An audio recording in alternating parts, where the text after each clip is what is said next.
Hello, buddy. Welcome back to the Tin Man's Corner channel. I'm your host, Jeffrey Tin Man Taylor, and today I'll be reacting to three disturbing true hiking horror stories from the Mr. Nightmare channel. So, without further ado, I'm going to turn these lights back off, move the camera up here for you guys, and let's get this reaction on the road and in the bag. Okie dokie, here we go.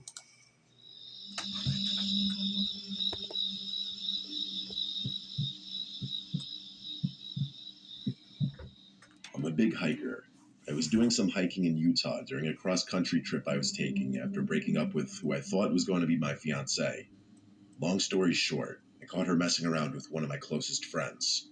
Total betrayal on both sides. I was 31. Utah was actually one of the states I was most excited about passing through. There are some great forests out there that I think every hiker would dream of exploring. I had picked Uinta Wasatch Cache National Forest as my Utah destination because I had heard a lot of great things about it.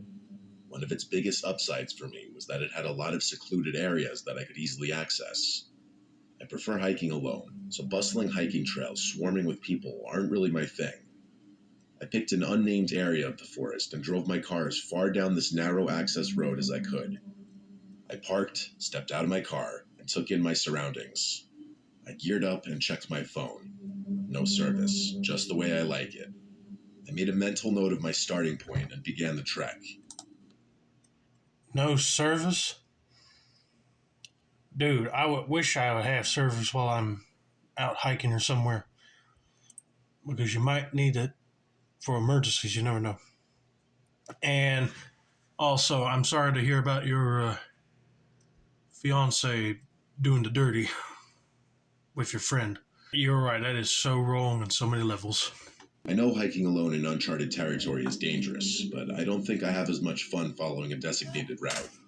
I always download the digital map of whatever location I'm planning to explore. A lot of people don't realize that your phone's GPS still functions without service. I know what you're probably thinking, but no, I didn't get lost. I wish I could tell you that that's what the story's about. The reality of what happened to me is something I'm still trying to wrap my head around. My destination was a lookout point at the summit of the mountain, which was maybe 3 or 4 miles away. The terrain was pretty difficult, so I was only clearing about 1.5 miles an hour. About an hour into my hike, it began raining. Although it was light, I refused to continue. Hiking in the rain is a massive pet peeve of mine. Annoyed, I turned around and began retracing my steps. Eventually, I spotted my car in the distance, and I was relieved that this failed outing would soon be over. I reached my vehicle and was met with a horrifying sight. All 4 tires were slashed. I felt the fear start to set in. Oh, crap. There wasn't a chance in the world that all 4 tires had been coincidentally punctured. This had been deliberate. I whipped my head around, scanning the forest in every direction. Nothing.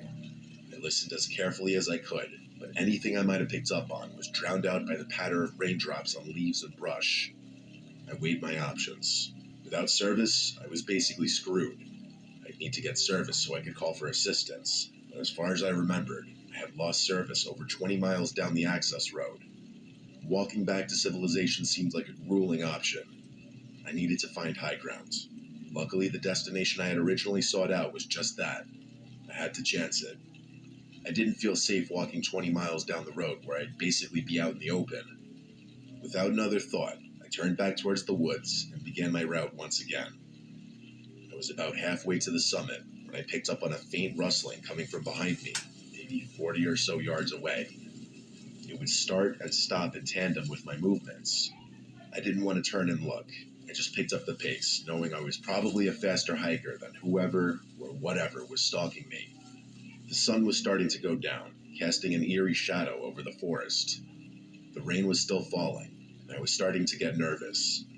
After putting some distance between myself and whatever was stalking me, I cast an inconspicuous glance over my shoulder. I didn't see anything, but someone could have been easily hiding behind any of the countless trees in the forest. Finally, I reached the peak.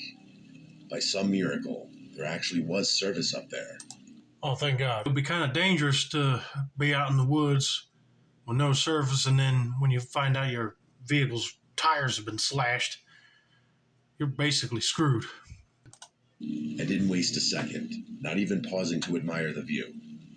I told the police exactly where my car was and explained what happened, including my suspicion that I was being stalked.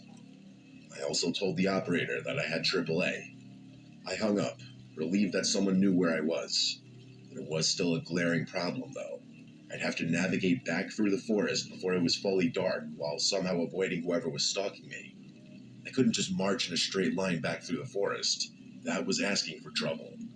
I thought for a second, before concluding that I'd have to try to walk in a semicircle back to my car, hopefully avoiding any kind of trap someone had set.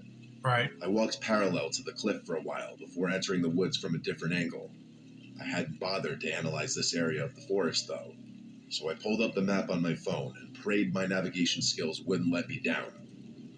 Things were going well for a while. I hadn't heard a single unusual sound behind me or in front of me. I might have spoken too soon, though, because not 30 seconds after having that thought, I heard a twig snap from my left. Oh, I heck turned to no. look, but didn't see anything. A few minutes later, I heard another sound, this time from directly behind me. My blood ran cold as it dawned on me. There were multiple people out there. I picked up the pace again, settling into a light jog. As if things weren't terrifying enough already, I stumbled upon something that brought my panic levels from a 5 to a 10. There was a makeshift campsite literally tucked away in the woods. There were 12 or so logs sitting in a circle around a campfire. Someone had been here recently. I jogged around it and continued on, casting glances behind me every so often. A few minutes later, I heard something from my right. This time, I turned quickly enough just to barely see someone's foot jump behind a tree. That was it for me. My light jog instantly turned into a full-on sprint through the woods. I didn't care how loud I was being.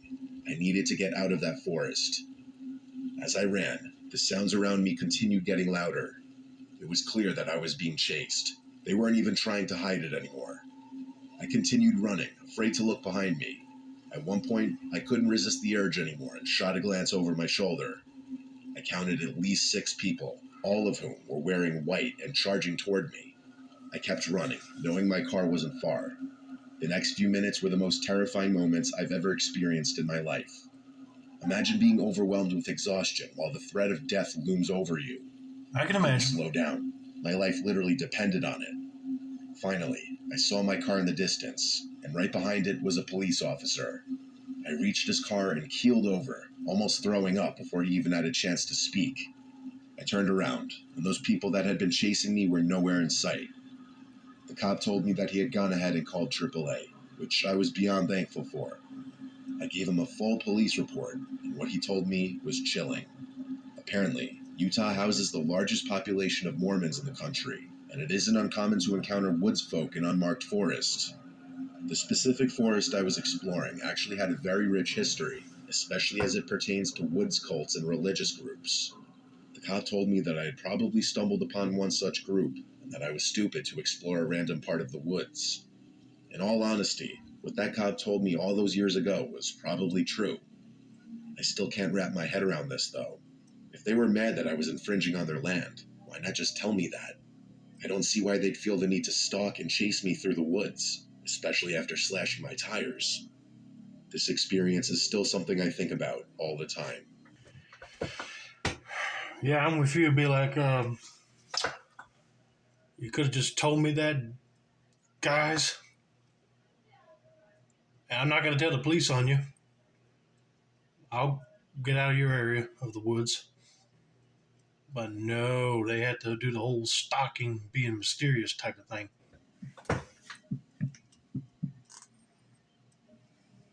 I'm not going to call myself an expert hiker, but I've been avidly enjoying the activity for a few decades now. I've traversed all the major trails in America, and I've been to over 75% of this beautiful country's national parks. As such, I've had to find new ways to excite myself. I recently picked up a new hobby, scouring Google Maps for vast, unnamed forests and just exploring them. It's a little unconventional, but I think the added excitement is worth the risk of getting lost, or at least I did.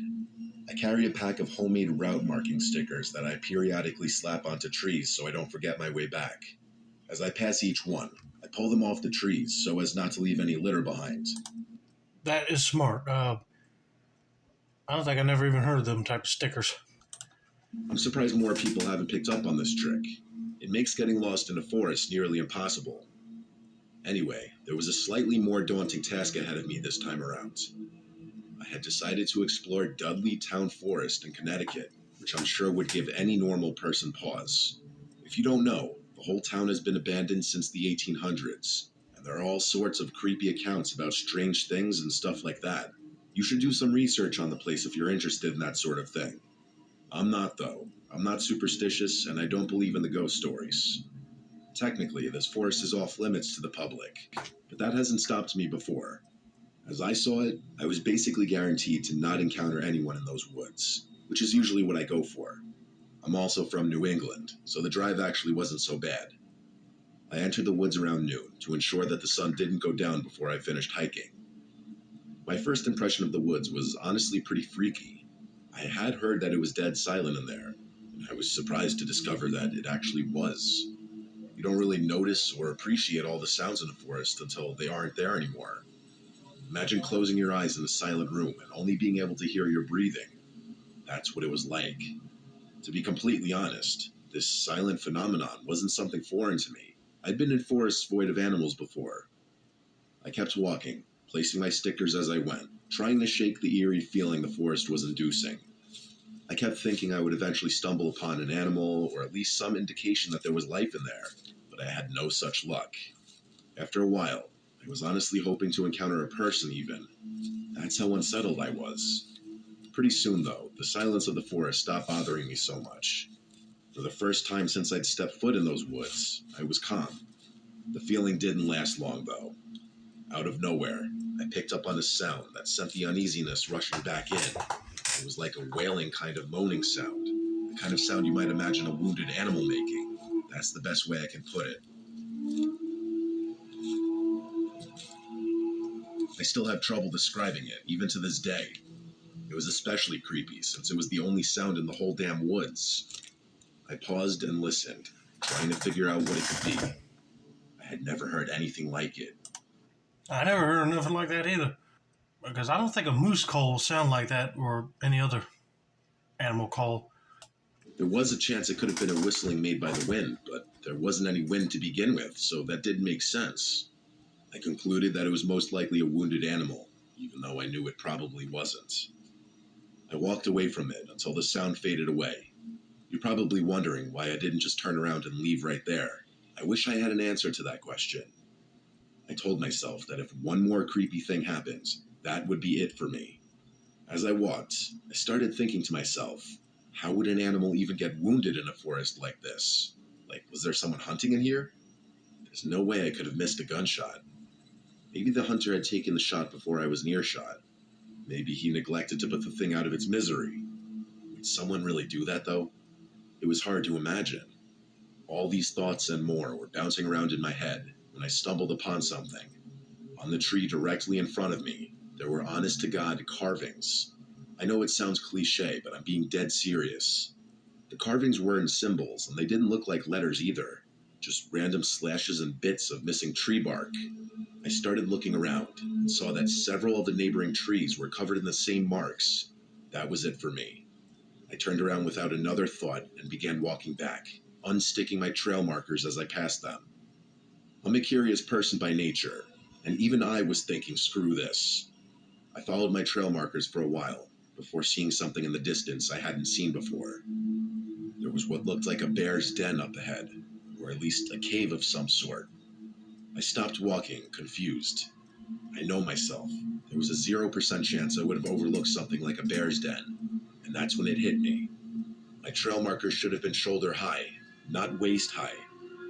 My blood ran cold. I turned around and began sprinting back the way I had come, constantly looking over my shoulder. How could I have been so absent-minded? Someone had moved my stickers in an attempt to lure me into that cave. But how? Was it really possible that someone had been tracking me this entire time? I didn't have time to think all of it through.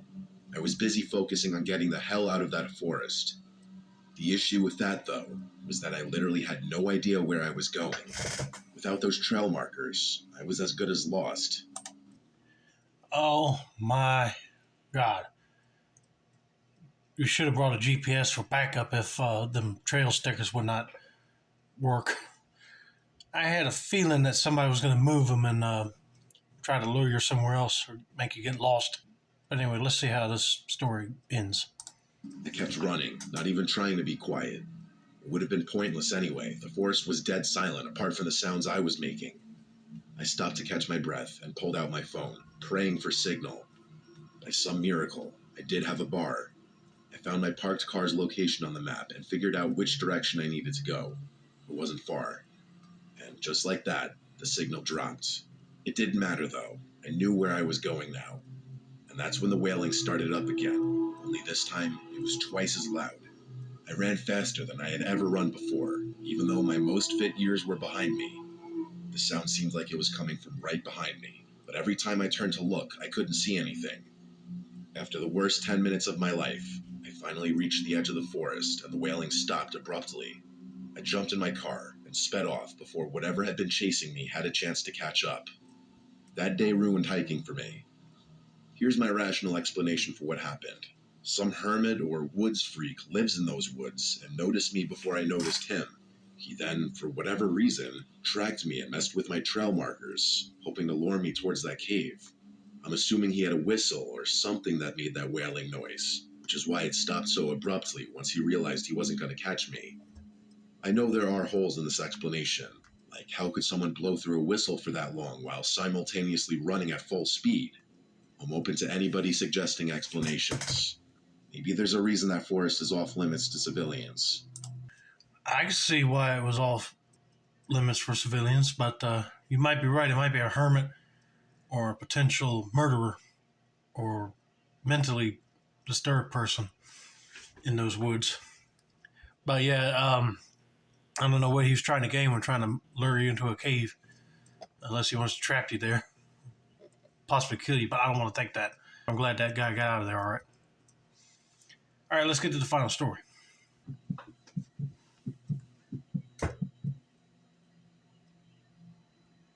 When I was younger, my childhood home was the most fitting for squat hangouts. There were a few reasons for this. My dad had a massive man cave in the basement with an almost unlimited supply of beer. Plus, my parents usually let us drink down there and left us alone for the most part. I lived on a pretty large plot of land, and my house bordered a decently sized woods. If you were to walk through the woods from my house, you would find yourself on a dirt road. On the other side of the road was the reservoir, a spot that has had my heart since I was a kid.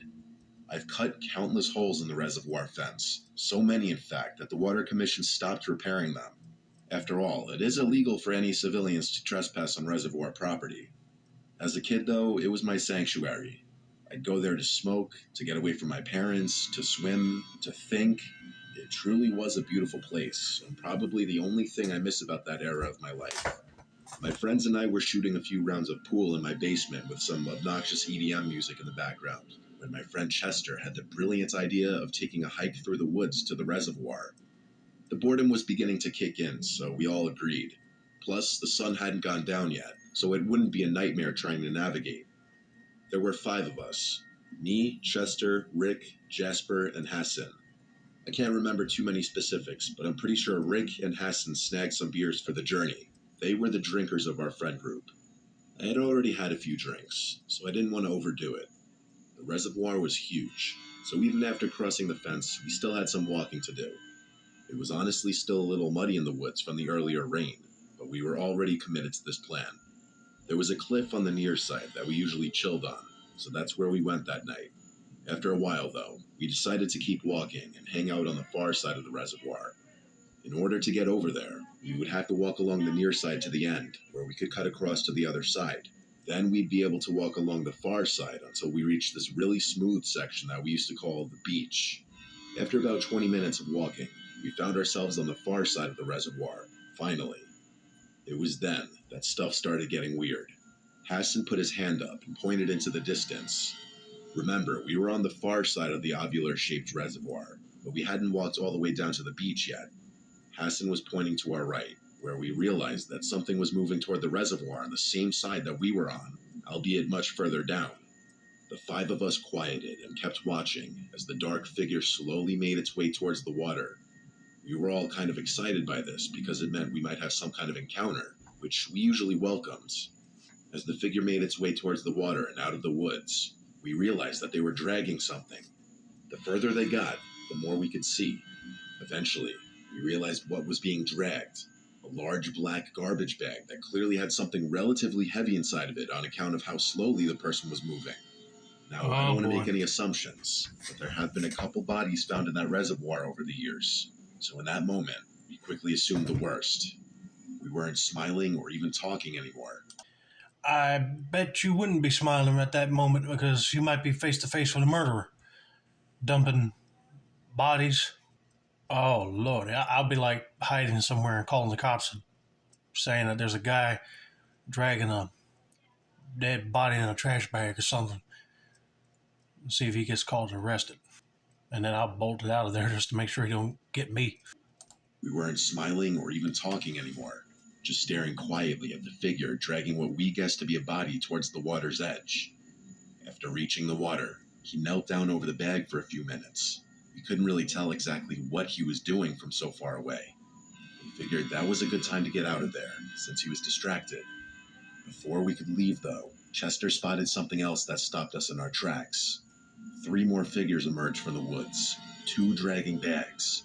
The third figure was carrying a kayak over his head. I honestly started feeling sick. I lived only 10 minutes from one of the most crime-ridden towns in America, so if this was somehow gang-related, that would have made a lot of sense. The first man we noticed got into the kayak, while the other 3 helped load one of the bags onto his lap. He rowed out to the middle of the reservoir, and we watched as the garbage bag disappeared below the surface. He rowed back to the shore and repeated this process twice more. And then, like a scene from a movie, my phone rang.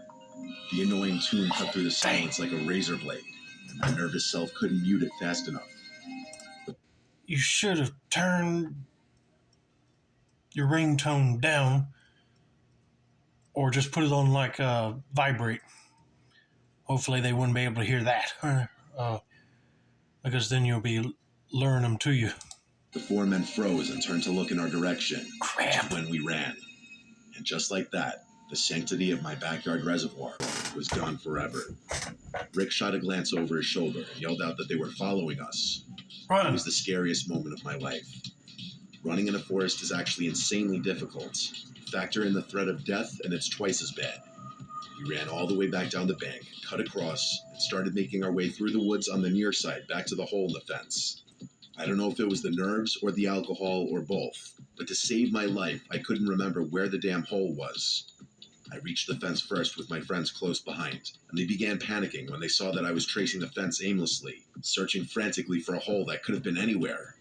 We ran along the fence, and I was ready to give up, when Rick pointed ahead of us and yelled. It was just a few feet away, and we bounded for it. As I was helping Chester through, we heard the sound of a tree branch being stepped on not far behind us, and I knew they were closing in. The chase didn't end there. We ran through the woods all the way back to my backyard, and we were relieved to have made it. It was then that Hassan called the police. We told them what happened, and they said they'd send a squad car to my house immediately. I knew I was going to get heat for trespassing, but I didn't care at that point. My friends were relieved to be safe, but I wasn't as relaxed. The path from the reservoir to my house wasn't super far, and they could have easily followed the tracks we left on the trail. Eventually, the police arrived and listened to what we told them. The police searched my property for any signs that we were followed, and my stomach dropped when they actually found one. There was a set of muddy footprints that led to my backyard fence, which I told the police weren't ours. They asked if I was positive, and I told them I was. Why would I jump my own backyard fence? Luckily, the police didn't find anyone hiding on my property, so they left and told me they'd keep me updated about the reservoir situation. To my surprise, they actually did. After a few days, the police fished out 3 bodies from the reservoir. No surprise there, and it was a huge news story for a while. My parents and I were terrified for a long time, knowing that some criminals knew where we lived. For months afterwards, my mom swore she saw people in the woods at night, and even claimed to have seen a camera flash one night. This incident was actually one of the main reasons we moved out of that house. Fast forward to today, and as far as I know, the police were never able to find any sort of connection or make any arrests. The reason I'm writing about this now is because I recently stumbled upon a depressing news article about a teenager drowning in that reservoir, which brought all these memories back. That place is definitely cursed, and I still wonder about all the tragedies that might have happened there that no one knows about. Well, one thing's for sure, I'm glad that they did not do anything viciously, like trying to keep you silent. I'm glad the cops were able to find them bodies.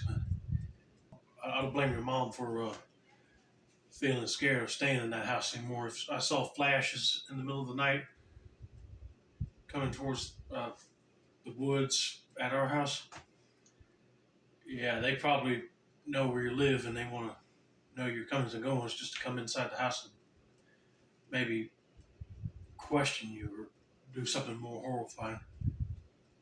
I don't want to think about that. Anyway, that's going to be it for now. Don't forget to like, subscribe, turn on post notifications for more Mr. Nightmare content like this. As always, it's been another successful installment of the Tin Man's Corner channel. I'm your host, Jeffrey Tin Man Taylor, and I said that's a wrap, and have a nice day.